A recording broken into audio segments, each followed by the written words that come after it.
there is a hidden history that's been deliberately obfuscated from the peoples of the world, and that's why I am on the trail of a Nephilim.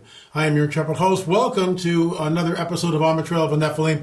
We'll be talking about something that was uncovered in Peru, fairly interesting. This is an article published November 4th. I'll be weighing in on that, and of course, I'll also be talking about elongated skulls and whether they are the result of cranial deformation or something else. But first, a word from our trusted sponsor.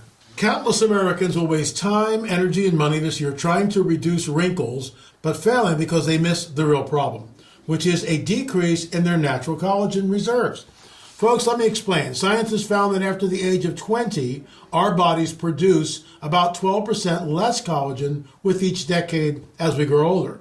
If you experience an excess of sagging skin or wrinkles, for your age, you may, underline may, be collagen deficient. Plus, knowing you should supplement collagen isn't enough. You have to use the right types of quality source collagen to have the best chances of reducing the appearance of aging. This is why I use this amazing new collagen mixture to revitalize and rejuvenate my skin. I take it every day. Unlike typical collagen supplements found on store shelves, this is highly effective because it combines the top 5 critical, important types of collagen for skin health. It's formulated to help reduce visible signs of aging, reduce wrinkles, promote a youthful glow, promote elasticity, and promote skin hydration. Folks, if you want to do your skin a favor, get it today. There's still 51% off only at www.healthwithla.com. That's www.healthwithla.com. Plus, if you order today, you'll get a free VIP live health and fitness coaching for life, a free new ebook entitled The 14 Foods for Amazing Skin, a 60-day satisfaction guarantee, and free shipping. Once again, that's www.healthwithla.com, healthwithla.com, or simply click the link in the description box below. Folks, you get a 60-day money-back guarantee. This is unbelievable. You get 5 key types of collagen. There's no clumping unlike other collagen supplements. Folks, check it out, healthwithla.com. That's healthwithla.com.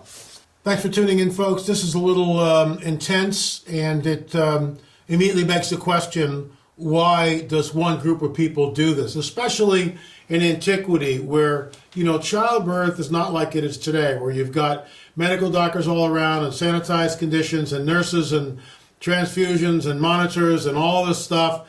It didn't exist a couple thousand years ago or 1,500 years ago or 1,000 years ago. It's all in what we enjoy in modernity. So the fact that they would kill 76 children ritualistically is very alarming. Let's get into this. An offering to energize the fields. Really? Says who? 76 child sacrifice victims, all with their chests cut open, unearthed at burial site in Peru.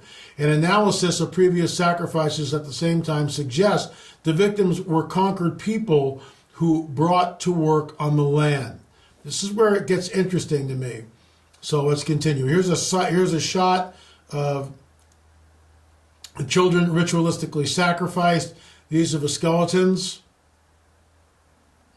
all from Peru. Now let's read the article. A 700-year-old burial mound containing the remains of 76 sacrificed children and 2 adults, all of whom had their chests cut open, has been found in Peru.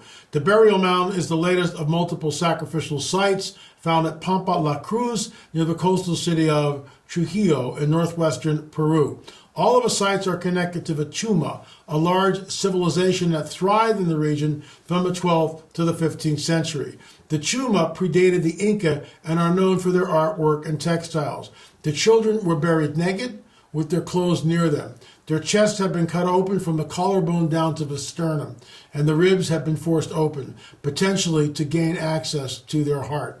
Previous research on other burial grounds suggested these included a discovery in 2022 of 76 child sacrifices. So scrolling down, within the mound, which measures 197 by 66 feet, researchers also found silver and copper squares that may have been sewn into the children's clothing as well as ear ornaments. And it gets into this whole thing that these spondylus, I think it's how you pronounce it, spondylus shells are more valuable than gold for these people. The presence of the shells was only the first hint of his burial mound's connection to the, I'm not sure how to pronounce this word, Lambayeque. That's probably wrong, but that's as best I can do. Based on further analysis of the other 76 victims found in 2022 at the same time, the researchers determined that all of the victims had cranial modifications, in which the malleable skull of an infant was elongated using boards or head wrappings. Stop right here. This is why I'm reading the article. I get that. Cranial deformation was done. I understand that. But this site is ritualistic. These people, and you just can't make this stuff up. This is an elongated skull. It came out of one of the burial grounds in Machangos necropolis. Let's walk through it. So the first thing, and this is in our DNA on the trail of the Nephilim, we did, Manu Gonzalez and I, Richard Shaw, filmed it. Chase Klotsky tagged and bagged everything. Took us 3 years to get the proper permits. This is really important. We show in the film the elongated Chongo skull, which is much, much bigger than this one. Here's the kicker. The orbits are 20 to 25 to 30% larger than a normal human being. There is no sagittal suture found in the skull. Okay? The mandible, the zygomatic arch is very, very large. The mandible robust. Look, in our film, we've got medical doctors, surgeons, optometrists, archaeologists, anthropologists, all weighing in on this and saying that whatever this is not human. It is not the result of cranial deformation. The kicker is the location of the foramen magnum. Okay, this is the foramen magnum. This hole where our spinal column and all those cables that go into it go into the brain. It's right there. Now, the late Joe Taylor created this clay inside the skull, so you could put a dowel through it, so you could mount the skull like this. So this is the foramen magnum. Notice how far back it is towards the occipital plate, all the way to the rear. It should be here. It should be located in the center of the skull for balance, but it's not. That would be the center right there. You can see that. It's not. It's all the way to the occipital. So this is the work of our anthropologist, Rick Woodward. It was Rick who discovered and wrote a paper on it, and is in our film on DNA, talking about the location of the foramen magnum. We also showed this to medical doctors, surgeons, and everybody else on the team, everybody else who's interviewed. All of them said that whatever did this is something that is genetic. It's genetic. It's not the result of cranial deformation. So I take umbrage in articles like this where they just immediately go and tell us that all these 76 children who were ritualistically sacrificed, by the way, had their chests ripped open and the ribs separated to get the heart out. I mean, this is like really macabre stuff. Somehow this was all cranial deformation. We understand and we acknowledge that cranial deformation took place. But also, we have to admit that in our study, I want to thank Brian Forrester and Senior Juan Navarro. They put all this on the map for us. We came down, we broke the story in our Watchers series, which is just, so there's a lot of films here. There's 30 films, folks, and 14 books. On the Trail of the Nephilim right here also talks about the cranial deformation, also the DNA evidence. It's real investigative journalism. It's boots on the ground stuff, and I'm boasting here, but that's what it is. So we know that cranial deformation took place, where they would take a child and boards and wraps and all this stuff, but you can't move the foramen magnum. That's done in utero. That's why it's so important. So we were to a place which there were at least 60 skulls that we had seen in that place. And Senior Juan Navarro was still alive then. Senior Salvador was still alive then. They took Brian and Richard and myself and others to this site. It was on a high place. It was a mass grave. Every single person in that grave had blunt force trauma to the left side of the skull, which means someone had in their right hand, had a war club and just smashed their skull like this and then pushed them into the grave. There were no artifacts. It was not ceremonial. It was a mass grave. And what we see here, what are we really looking at? What do we really know about what happened? Here's another shot. The combination of cranial modification and shells led the researchers to investigate the origins of the victims further. The team examined isotopes or variations of elements in the individual's remain. Isotopes in the water and diets of these children ended up in their remains, providing clues of where the sacrificial victims grew up. Based on new isotopic analyses, some of the victims came from a large region that encompassed, and again, this is, I can't really pronounce this, Lambaik territory, the researchers found. The children and their families may have been conquered by the Chimu and brought to the site at Pampa La Cruz to build irrigation system. The Chimu were expanding their agriculture into areas that didn't naturally grow crops. The children's burial in this mound was possibly an offering to energize the fields. I mean, this to me is just, it's complete speculation. With all due respect to these archaeologists, it is utter speculation. To energize the fields, or is it something else? Is it the fact that something else is going on? We don't know. We'll never know. I'm speculating too. This is conjecture on my part. Are these the remnants of the Paracas people?